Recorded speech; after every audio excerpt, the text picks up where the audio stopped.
Processus d'impression. Présentement, j'utilise en deux modules, mais mon objectif, c'est de l'utiliser dans plusieurs modules qui ont besoin de perception spatiale, évidemment. Processus d'impression, alors, Michael nous a prêté une machine Stratasys Dimension 1200 ES. Bref, vous la voyez en image là, avec un petit ordinateur à côté qu'on a installé dessus. Étape 1, modéliser un objet en 3D. Google SketchUp, gratuit. AutoCAD, Revit, Inventor, Maya, 3ds Max, Tesla. Tantôt, on en parlait tantôt. Il y a plusieurs autres logiciels CAD gratuits sur Internet. Deuxième étape, on exporte notre fichier au format STL, c'est-à-dire stéréolithographie. Troisième étape, excusez, j'ai une petite faute de frappe. Ouvrir le fichier STL à partir d'un logiciel de découpe. Alors, un logiciel de découpe, qu'est-ce qu'il va faire, lui? C'est qu'il va prendre le fichier. Et ce qu'il va faire avec, c'est qu'il va le sectionner en tranches. Fait que là, mon écureuil ne va pas être imprimé comme ça, il est imprimé comme ça. Je vois les tranches, là, les couches.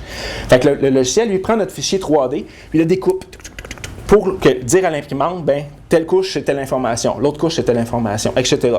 Du vide, du plein, il va comme ça.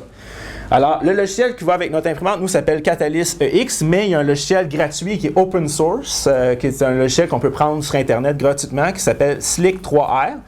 Et on a tous les paramètres de découpage.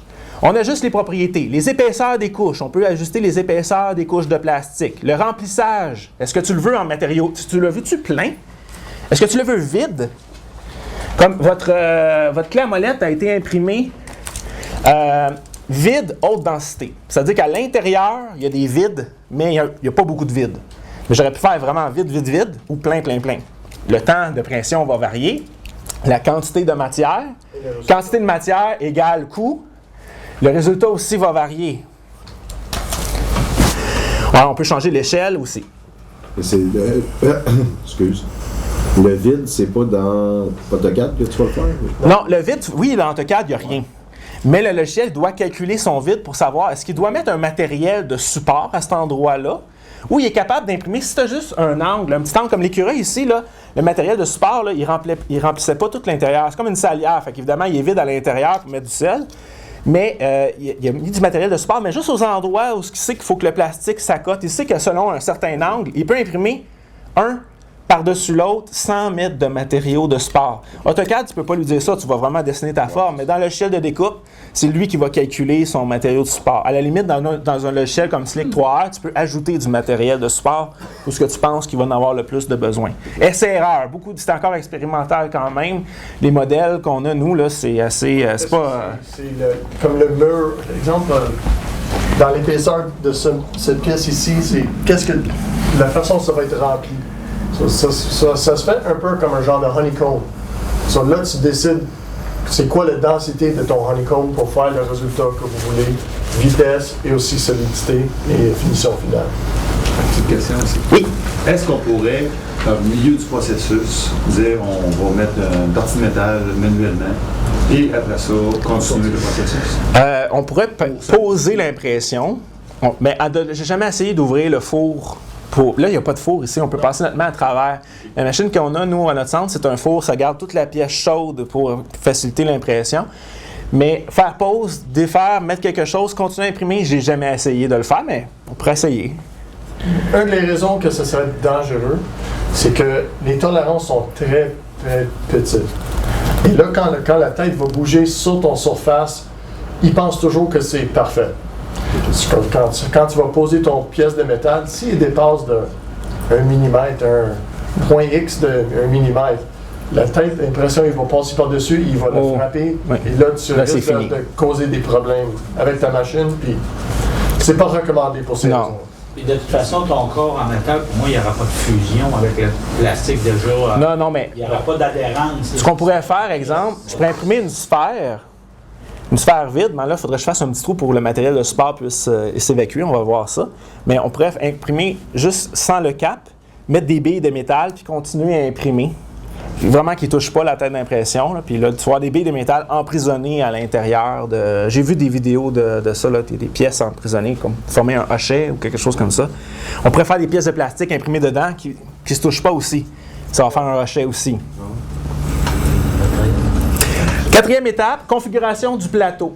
Fait qu'au début, juste la page d'avant ici, là, ce qu'on a, vous voyez, j'ouvre le logiciel, je vois ma pièce, je choisis l'échelle. Ce que vous voyez, là, la plateforme, c'est ça ici. OK? La plateforme est ici. Il n'y a pas ça dessus, ça c'est la plaque de calibration, mais ça c'est la plateforme. Fait qu'on voit que la clé à molette va utiliser une certaine partie. Et ensuite, on a notre plateau. Ça sort un peu par là, sur votre feuille, ça va être plus clair. Mais on a le plateau, puis là, on dispose les pièces qu'on veut mettre. Évidemment, chacune des pièces qu'on met, il faut qu'elle ait la même épaisseur de couche, parce qu'il va passer partout en même temps. Donc, on voit ici vos clés à molette que j'ai imprimées la semaine dernière. Le début des têtes à molette. Fait que là, des clés à molette, excusez. Ici. C'est cette plaque-là ici qui était là. Comme ça ici. Puis on voit que la clé à molette ici, on voit qu'il y a un matériau de support qu'ils mettent sur la plaque. On en voit encore des résidus. Quand je casse le plastique, il faut le casser un petit peu là, pour sortir la pièce.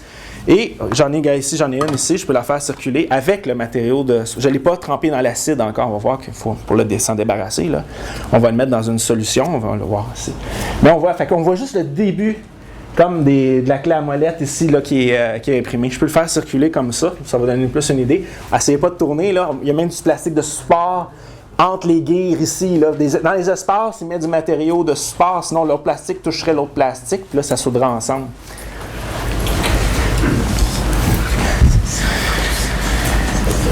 Alors, étape 6, on récupère notre pièce. On voit ici l'escalier sans fin de MC Escher. Escalier sans fin, sans doute que vous l'avez déjà vu, peut-être pas en impression 3D, mais vous l'avez déjà sur une image.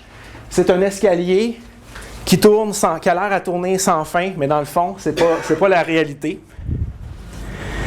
Alors, la réalité, c'est qu'il y a un plateau plus haut, l'autre est plus bas, mais selon un certain angle de vue, on a l'impression que l'escalier continue tout le temps à monter. Alors, je ne l'ai pas apporté cette pièce-là parce qu'on voit tout le support qui a été installé là, pour supporter ça. Mais comme je le dis, ici, il y avait une bosse, puis ça crée un vide partout. Fait que ça m'a tranché mon modèle en plusieurs tranches.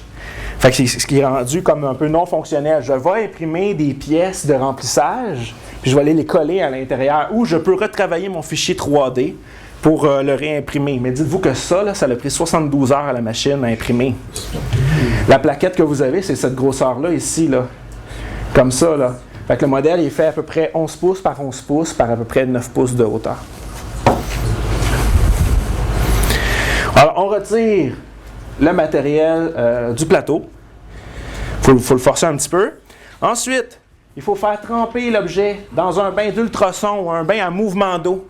C'est chaud, 70 degrés Celsius environ, avec de l'hydroxyde de sodium. C'est corrosif, il faut faire attention. OK? Donc, ça va dissoudre le matériel de support. Ça va dissoudre le brun. OK? Ça va tout dissoudre ça, à peu près en 8 heures. Il va juste rester ta pièce finale entre les mains que vous avez. Là, vous avez chacun un échantillon.